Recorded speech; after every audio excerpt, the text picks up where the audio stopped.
આગળનું લેક્ચર અને મહત્વનો ટોપિક સીમિત પ્રક્રિયક લિમિટિંગ રિએજન્ટ. જો આઈએમપી એટલા માટે કહું છું કે મોટા ભાગે તમારી નીટ અને જેડબલઈની એક્ઝામ જે કરી એ એક્ઝામની અંદર સમીકરણ સંતુલિત આધારિત જેટલા ક્વેશ્ચન પૂછવામાં આવતા હોય છે એ બધા જ ક્વેશ્ચન મોટા ભાગે લિમિટિંગ રિએજન્ટ સીમિત પ્રક્રિયકના આધારે હોય છે. તો પહેલા એને આપણે લિમિટિંગ રિએજન્ટ સમજી લઈએ. ભાઈ લિમિટિંગ રિએજન્ટ શું છે, સીમિત પ્રક્રિયક શું છે, પ્રક્રિયામાં શું ભાગ ભજવે છે, પ્રક્રિયાને આગળ ધકેલવામાં એનો ફાળો શું છે. તો એને પહેલા સમજવા માટે પ્રક્રિયા કરીએ. તો પહેલું સેન્ટેન્સ એવું લખું છું, દરેક રાસાયણિક પ્રક્રિયામાં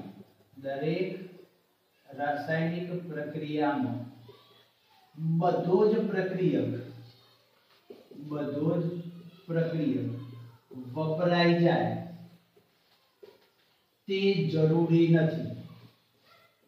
જો આપણે યુઝ્યુઅલી સમીકરણ સંતુલન કરીએ ને તો એ વખતે નોટ કરીને એવું થાય તો કે બધો પ્રક્રિયક વપરાઈ ગયેલો છે, પણ ખરેખર જો અભ્યાસ કરવામાં આવે તો બધી રાસાયણિક પ્રક્રિયાઓ એવી નહીં હોતી કે જેની અંદર બધો જ પ્રક્રિયક વપરાઈ જાય. તો રાસાયણિક પ્રક્રિયામાં લિમિટેડ રિએજન્ટ શું છે, સીમિત પ્રક્રિયક શું છે? તો કોઈ પણ પ્રક્રિયા એક કરતા વધુ પ્રક્રિયકની હાજરીમાં થતી હોય તો એ સમયે એક પ્રક્રિયક એવો હોય છે કે જેનું પ્રમાણ ઓછું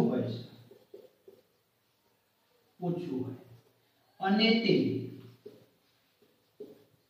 રાસાયણિક પ્રક્રિયામાં સંપૂર્ણપણે વપરાઈ જાય.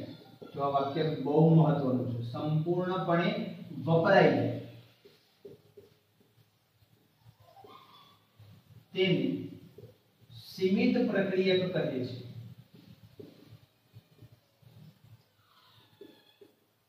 શું કહે છે તેનું અર્થઘટન બેસ્ટ અહીંયા એવું કરી શકીએ આપણે કે ભાઈ રાસાયણિક પ્રક્રિયાના અંતે સીમિત પ્રક્રિયક ક્યારેય બાકી રહેતો નથી, એ હંમેશા વપરાઈ ગયેલો જ હોય. અને જે બાકી રહી જાય છે, બાકી રહી ગયેલા પ્રક્રિયકને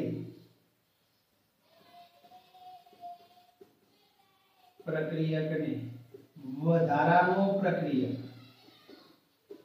અથવા તો એક્સેસ રિએજન્ટ તરીકે ઓળખવામાં આવતો હોય છે.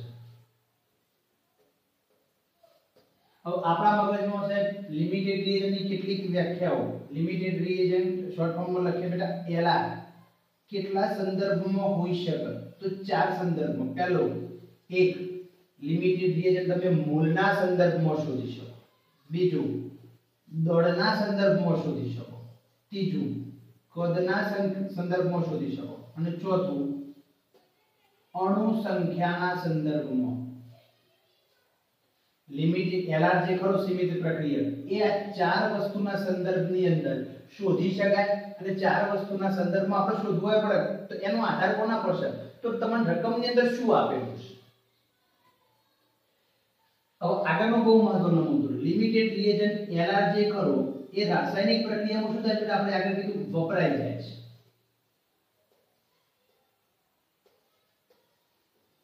જોડણીમાં કદાચ ભૂલ હોય તો માફ કરજો કોઈક જગ્યાએ. તેનો મતલબ સંપૂર્ણપણે વપરાઈ જાય છે. તો એનું અર્થઘટન એવું કરે, એલઆર એ નિપજનું પ્રમાણ નક્કી કરશે. બહુ મહત્વની બાબત છે. એલઆર જે ખરો એ શું કરશે? જો એક્સેસ રિએજન્ટ તો પ્રક્રિયા થયા વગર પડી રહેવાનું છે, પણ જે વપરાઈ જાય છે સીમિત પ્રક્રિયક, એ સીમિત પ્રક્રિયક તમને નિપજ કેટલી મળશે એનો સંપૂર્ણપણે આધાર પ્રક્રિયા માટે એલઆર ઉપર રહેલો છે. એલઆર તમારો જેટલો છે એના આધારે તમે એલઆર ની ગણતરી કરી લો તો તમે કોઈ પણ પ્રક્રિયામાં કેટલો નિપજ મળશે એ નિપજના મોલ ચાહે હોઈ શકે, દળ હોઈ શકે, કદ હોઈ શકે, અણુઓની સંખ્યા, તમે દરેક વસ્તુ શું કરી શકો બેટા? નક્કી કરી શકો. તો એને કેલ્ક્યુલેટ કઈ રીતના કરવું? તો એકદમ સરળ મેથડ બેટા, કોષ્ટક દોરી શીખવાનું છે. એ કોષ્ટકમાં ખાલી તમારે દર વખત ડેટા મૂકે જવાના. ડેટા કોના મૂકવાના? મોલ હોય તો મોલના, દળ હોય તો દળના, કદ હોય તો કદના, અને અણુ સંખ્યા હોય તો અણુ સંખ્યાના. ડેટા તમે મૂક્યા જજો, તમે લિમિટેડ રિએજન્ટ સુધી સરળતાથી પહોંચી જશો. બરાબર? તો જરા લિમિટેડ રિએજન્ટ કઈ રીતના શોધાય એની આપણે ચર્ચા કરવી છે. ચલો બેટા આગળ વાત કરીએ. LR શોધવાની સરળ રીત. સીમિત પ્રક્રિયક શોધવાની સરળ રીત. સીમિત પ્રક્રિયક શોધવાનું પહેલું સ્ટેપ તમારે શું કરવાનું? તો રકમ જે આપેલી હોય તો રકમના આધારે પ્રક્રિયાનું સંતુલિત સમીકરણ બનાવવાનું. આ પહેલું સ્ટેપ.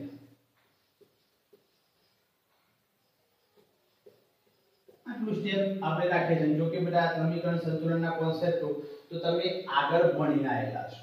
ત્યારબાદ હું પુસ્તક બનાવું છું. જેટલા પ્રક્રિયકો એટલા. પ્રક્રિયક સાથે મને કોઈ લેવા દેવા નથી. ને પ્રક્રિયકના ડેટા મૂકીને આપણે જરા અભ્યાસ કરવા માટે પ્રયત્ન કરીએ છીએ. મને 3 વસ્તુની જરૂર પડે છે. આ 3 વસ્તુ આ કોષ્ટકની અંદર મૂકી દઉં તો અહીંયા આપણે પહેલા દાખલા તરીકે એક ખૂણો આપણે પર માહિતીનો બનાવી દઈએ. શું હોય છે માહિતી? શું હોઈ શકે?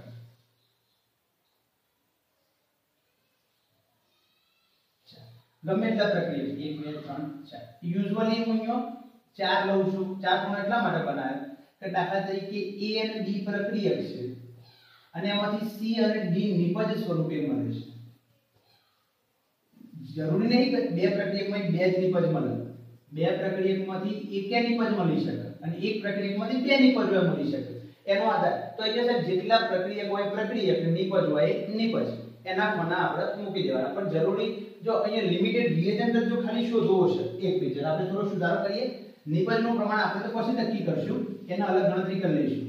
અહીંયા ખાલી આપણે બે જ પાર્ટીશન રાખીએ કેમ જો નિપજનું પ્રમાણ તો આપણે છેલ્લે નક્કી કરી લઈએ છીએ. અહીંયા જરા જોઈએ તો આપણે શું કરશું? લિમિટેડ રિએજન્ટ નક્કી કરવું છે તો પ્રક્રિયક 1 2 3 4 ગમે તે હોય એના આગળ આપણો કોઈ ફેરફાર થતો નથી. તો શું કરવાનું? તો પહેલું બેટા તમે સમીકરણ સંતુલિત કર્યું તો એના આધારે સંતુલિત સમીકરણનું આકૃતિ ઓકે સંતુલિત સમીકરણનું શું શોધી નાખવાનું બેટા? તત્વ યોગમિતીય ગુણાંક. તત્વ યોગમિતીય ગુણાંક આપેલું શોધી નાખવાનું. અને એના પછી પ્રક્રિયામાં વજનના આધારે જો મોલ શોધી નાખવાના. સાહેબ મોલ ક્યાંથી શોધવાના? તો મોલ માટેની મને આગળના લેક્ચરની અંદર એક વિડિયો અપલોડ કર્યો. 1 મોલ એના વજન ઉપર જવાય. એનું વજન જે ખરું એ કેટલું મળશે બેટા? આણ્વીય દળ જેટલું. 1 મોલ ઘટક કણોની સંખ્યા કેટલી મળશે? 6.022 × 1023 1 મોલ કેટલું મળશે? 22.4. રકમમાં જોવાનું. શું જોવાનું બેટા? કયું પદ વાપરવું પડશે? એ તમને સંદર્ભ મોલનો આપેલો હોય તો સીધા મોલ તો મળી જવાના છે. વજન આપ્યું હોય તો વજન પરથી પ્રક્રિયકના મોલ શોધી નાખવાના. સંખ્યા આપી હોય તો સંખ્યા પરથી પ્રક્રિયકના મોલ શોધી નાખવાના. અને કદ આપ્યું હોય તો કદ ઉપરથી એ પ્રક્રિયકના મોલ શોધી નાખવાના. આ બીજું સ્ટેપ થઈ ગયું. અને ત્રીજું સ્ટેપ શું કરવાનું? તો અહીંયા આપણે મોલ ભાગ્યા ત્રીજું સ્ટેપ મોલ ભાગ્યા સંતુલિત સમીકરણનો તત્વ યોગમિતીય ગુણાંક. શોર્ટ ફોર્મમાં લખું છું તત્વ યોગમિતીય ગુણાંક. તમને એના આન્સર x અને y મળશે. આ પ્રમાણે ગણતા જશો કોઈ પણના x અને y એ તમને બે જવાબો મળશે. દાખલો હું ગણું છું પાછળના પાછળ તરત જ. જો x અને y મળશે તો એની અંદર જે નાનો હોય આ બંનેમાંથી જેનું મૂલ્ય નાનું મળે તે સીમિત પ્રક્રિયક બને. તે શું બને બેટા? સીમિત પ્રક્રિયક બને. આ તમારી મેથડ. અને આપણે આગળ ભણીને આયા પ્રક્રિયાની નિપજ જે ખરી એ હંમેશા કોના આધારે મળતી હોય છે? સીમિત પ્રક્રિયક. વધારાનો પ્રક્રિયક તો રાસાયણિક મિક્સચર જે ખરું એની અંદર પડ્યો જ રહેતો હોય છે. સીમિત પ્રક્રિયક આપણે શોધી નાખીએ તો પછી આપણે નિપજની આગળ તો માત્ર બેટા આપણે કોષ્ટક આપણા મગજમાં હોય તો આપણે કોઈ પણ લિમિટેડ રિએજન્ટની ગણતરી કરી શકીએ. એક ઉદાહરણ વડે હું તમને સમજાવવા માટે પ્રયત્ન કરું છું. જોજો જરા. ચલો બેટા આગળ આપણે રકમ લખીશ. હવે લિમિટિંગ રિએજન્ટ માટે 50 ગ્રામ નાઇટ્રોજન અને 10 ગ્રામ હાઇડ્રોજનને એમોનિયા મેળવવા માટે મિશ્ર કરવામાં આવે તો જો એનો મતલબ શું થઈ ગયો ભાઈ નાઇટ્રોજન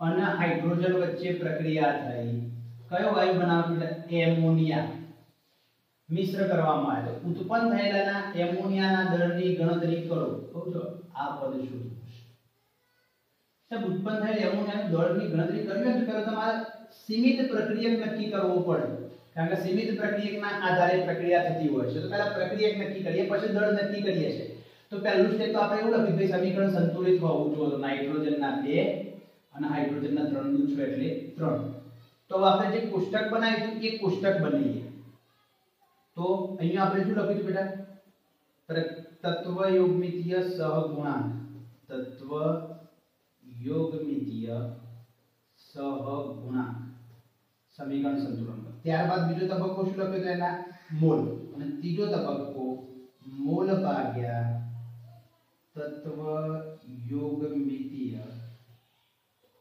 સહગુણાંક આ ત્રણ કોષ્ટક આપણે બનાવ્યા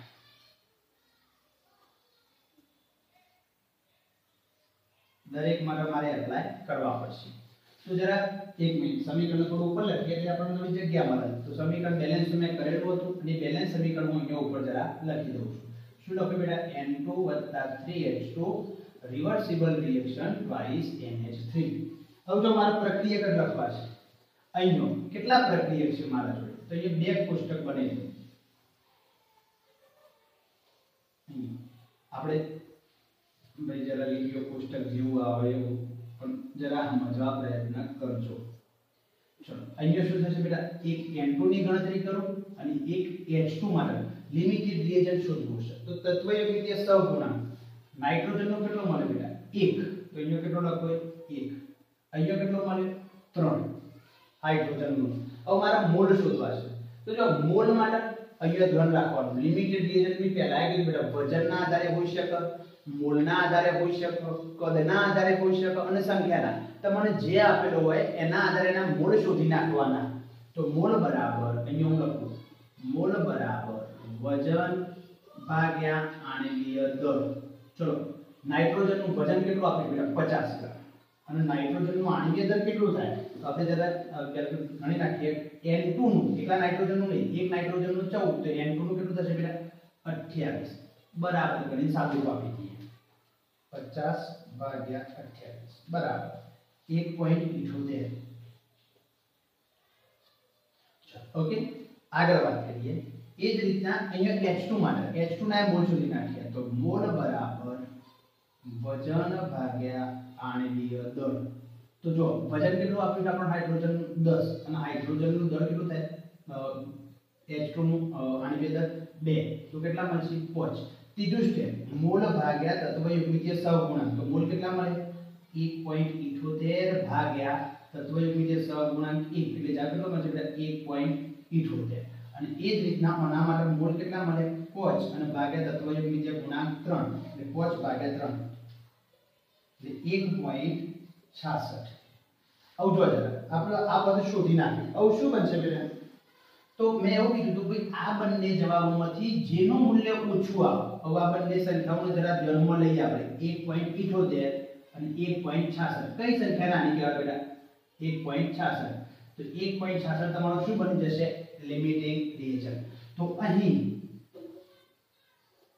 Lr કોણ બનશે બેટા H2 અને જો મેં પહેલા કીધું પ્રક્રિયામાં એનો મતલબ એવો થયો ભાઈ આ જે ખરો એ કયો છે બેટા એક્સેસ રિએજન્ટ છે વધારાનો ER લખું છું આ Lr લિમિટિંગ રિએજન્ટ છે આ એક્સેસ રિએજન્ટ વધારાનો પ્રક્રિયાની અંદર પડ્યો જ રહેવાનો છે તો આ તમને લિમિટિંગ રિએજન્ટ મળી ગયું તમે શોધી નાખો હવે તમારે આગળ જવાનું છે આવજો હું અહીંયા જરા સમીકરણમાં લખું કે ભાઈ અહીંયા હવે આ સ્ટેપ કર્યા શું કરો બેટા અહીંયા સંખ્યાનો સંબંધ હોય તો સંખ્યાનો વજનનો હોય તો વજનનો કદનો હોય તો કદનો અને મૂળનો હોય તો મૂળનો જેનો હોય એનો સંબંધ બનાવી દેવાનો પેલા કોષ્ટક પરથી બરાબર ના ખબર પડે તો કે આપણે ફરીથી એક દાખલો ગણીશું અને દાખલા સ્વાધ્યાયમાં શું તે વખત આપણે ગણીશું આવ ચલો જરા સમીકરણ બેલેન્સમાં ગણો તો અહીંયા કેટલું વજન થાય બેટા 6 ગ્રામ વજન થાય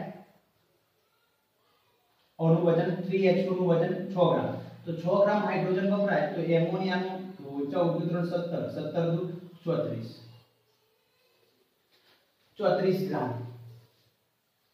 આ શું કર્યું બેટા? મેં સમીકરણ સંતુલન પરથી બનાવ્યું।